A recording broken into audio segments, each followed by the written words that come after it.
Hi, my name is Kirsten and this is the second video in a series of 3 in which I would like to share my cross-dressing story.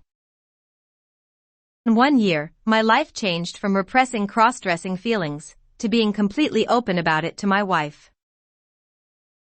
In this process, I found that there were 3 important steps that made it change so fast, and I will share them briefly with you. If you haven't seen my first video, I will put a link below, and if you like this video, please like and subscribe so we can build this channel together and maybe help even more people to open up their lives. So where to start? Cross-dressing feelings have been with me for as long as I can remember. The youngest memory I have is from when I was about 5, and it has been with me since every day. The past year, however, has been very special for me since I finally found the courage to completely express myself. Growing up, I noticed I was so different than my parents in my feelings and expressions, and when I met my wife I saw that she experienced the same thing, but up till recently I just took it as a fact in life. 2 years back, however, one of my best friends got a heavy burnout and started working with a psychologist to get to the core of why he got there. Since we're close friends, we also talked a lot, and suddenly I knew, I also want to start talking to this psychologist about the relationship with my parents. I vividly remember the first session with the psychologist.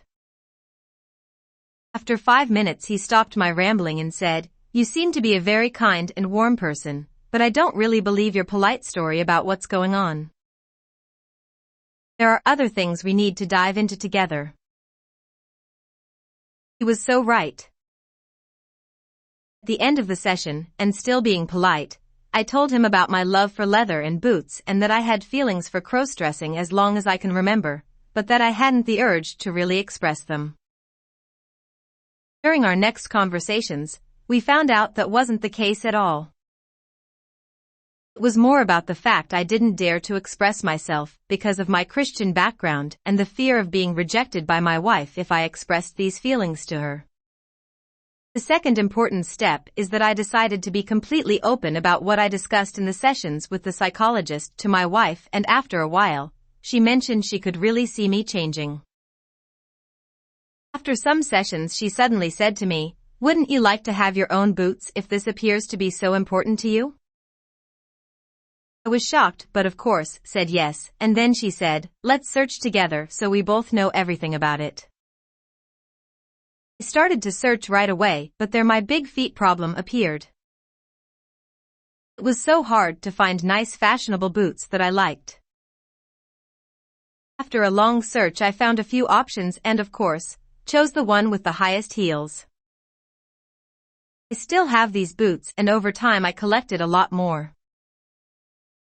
Showing them on my Instagram page, I got so many questions about where I got them that I decided to share a few links that I also put down below.